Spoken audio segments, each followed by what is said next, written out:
ಮಂಗಳೂರಿನ ಪತ್ರಿಕಾ ಭವನದಲ್ಲಿ ಕರೆಯಲಾಗಿದ್ದ ಸುದ್ದಿಗೋಷ್ಠಿಯನ್ನುದ್ದೇಶಿಸಿ ಮಾತನಾಡಿದ ಮಾಜಿ ಶಾಸಕ ಮೊಯ್ದೀನ್ ಬಾವ, ಮುಂದಿನ ಚುನಾವಣೆಯಲ್ಲಿ ನಾನು ಸ್ಪರ್ಧೆಗಿಳಿಯುವ ನಿಟ್ಟಿನಲ್ಲಿ ನನ್ನ ಬೆಂಬಲಿಗರು ಇಚ್ಛೆ ವ್ಯಕ್ತಪಡಿಸಿದ್ದಾರೆ. ನಾನು ಯಾವುದೇ ನಿರ್ಧಾರ ಕೈಗೊಂಡಿಲ್ಲ. ಮಾರ್ಚ್ 28ರಂದು ಕಂಕನಾಡಿಯ ಜಮಿಯತುಲ್ ಫಲಾಹ್ ಸಂಸ್ಥೆಯ ಸಭಾಂಗಣದಲ್ಲಿ ಆಯೋಜಿಸಲಾಗಿರುವ ಸಭೆಯಲ್ಲಿ ಬೆಂಬಲಿಗರ ಜೊತೆ ಚರ್ಚಿಸಿ ಮುಂದಿನ ನಿರ್ಧಾರ ಕೈಗೊಳ್ಳಲಿದ್ದೇನೆ ಎಂದರು. ಜೆಡಿಎಸ್ ತೊರೆಯುವರ ಎಂಬ ಪ್ರಶ್ನೆಗೆ ನಾನು ಜೆಡಿಎಸ್ನಲ್ಲೇ ಇದ್ದೇನೆ. ಜೆಡಿಎಸ್ ಪಕ್ಷ ಬಿಜೆಪಿ ಜೊತೆ ಹೊಂದಾಣಿಕೆ ಮಾಡಿಕೊಂಡಿದೆ. ಹಾಗಾಗಿ ಬಿಜೆಪಿಯನ್ನ ಬೆಂಬಲಿಸುತ್ತೇನೆ.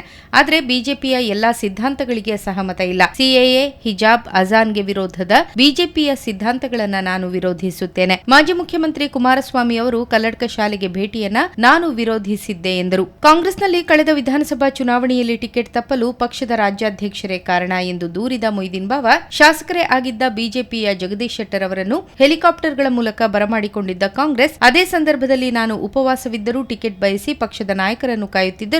ನನ್ನನ್ನು ಕರೆದು ಮಾತನಾಡುವ ಸೌಜನ್ಯ ತೋರಲಿಲ್ಲ. ಹಾಗಾಗಿ ನಾನು ಪಕ್ಷ ತೊರೆದು ಜೆಡಿಎಸ್ ಸೇರುವ ಅನಿವಾರ್ಯತೆ ಎದುರಾಯಿತು. ಆ ಸಂದರ್ಭ ನಾನು ಜೆಡಿಎಸ್ನಿಂದ ಸ್ಪರ್ಧಿಸಲು ಮುಂದಾದೆ. ನನ್ನ ಬೆಂಬಲಿಗರು ಪಕ್ಷೇತರನಾಗಿ ಸ್ಪರ್ಧಿಸುವಂತೆ ಒತ್ತಾಯಿಸಿದ್ದರು. ಆದರೆ ನಾನು ಆ ಸಂದರ್ಭ ತಪ್ಪು ಮಾಡಿದ್ದೆ ಎಂದರು.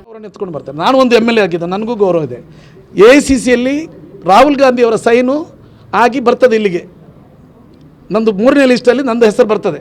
ಇದು ಕೇಳಿ, ದಿಸ್ ಇಸ್ ಪ್ರಾಕ್ಟಿಕಲ್. CECಯಲ್ಲಿ ನನ್ನ ಹೆಸರು ಆಯ್ಕೆಯಾಗಿ ನಾನು ಅಭ್ಯರ್ಥಿ ಅಂತೇಳಿ ಬರ್ತದೆ. ಇಲ್ಲಿ ಬಂದ ಮೇಲೆ ಅಧ್ಯಕ್ಷರು ಇಲ್ಲಿ ಬರ್ತಾರೆ. ಅಧ್ಯಕ್ಷರು ರಾಹುಲ್ ಗಾಂಧಿ ಆಗಿದ್ದರೆ, ಇಲ್ಲದಿದ್ದರೆ ಸೋನಿಯಾ ಗಾಂಧಿ ಅವರು ಅಧ್ಯಕ್ಷರಿದ್ದರೆ ಅದನ್ನು ತಪ್ಪಿಸಲಿಕ್ಕಿಲ್ಲ. ನಮ್ಮ ರಾಜ್ಯದ ಅಧ್ಯಕ್ಷರು ಅದನ್ನು ಹೋಲ್ಡ್ ಮಾಡಿಸಿದ್ದು, ಆಮೇಲೆ ಅದನ್ನು ತಪ್ಪಿಸಿ ಇದು ಮಾಡಿ ನನ್ನನ್ನು ಪೊಲಿಟಿಕಲ್ ಆಗಿ ಇದೇ ರಂಜಾನ್ ತಿಂಗಳಲ್ಲಿ ಪೊಲಿಟಿಕಲಿ ಆಗಿ ಮರ್ಡರ್ ಮಾಡಿದ್ದು.